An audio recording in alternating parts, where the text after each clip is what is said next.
ஆமாண்ணா.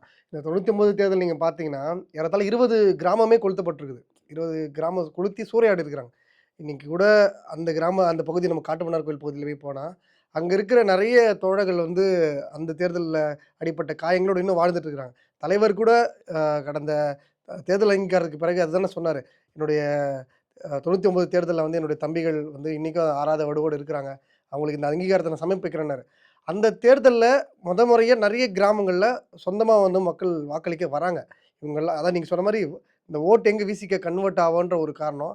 இதெல்லாம் தாண்டி தலைவர் அடிக்கடிக்கு நெறைய இடத்துல சொல்லுவாரு. ஒரு இளைஞன், ஒரு அரசு பணியில இருந்த ஒரு இளைஞன் வந்து முதல் தேர்தல் சந்திக்கிறாரு. ஒரு 30 வயது கிட்ட இருக்கிற இளைஞன். முதல் தேர்தலே ஏறத்தாழ 2,00,000 வாக்குகள வந்து தலைவர் வாங்குறாரு. அப்படி வாங்குறப்போ, அப்ப இருந்த மீடியாஸ் வந்து அத பெருசா வந்து அட்ரஸ் பண்ணல. இப்ப என்னன்னா ஒரு 4, 5 படம் நடிச்சுட்டு வந்து, இல்ல ஒரு 10 படம் ஹிட் குடுத்துட்டு வந்து, ஒரு க்ரவுட கூட்டாவே வந்து அடுத்த முதலமைச்சர் நம்ம டிக்ளேர் பண்றாங்க. அந்த மாரி ஒரு அரசியல் சூழல் இப்போ 2027 நம்ம ஃபேஸ் பண்றோம். இடத்துல அப்படியே ஒரு 30 ஆண்டுகளுக்கு பின்னாடியே ஒரு தலைவர் வந்து இப்படி எமர்ஜ் ஆயி வந்திருக்கிறாரு.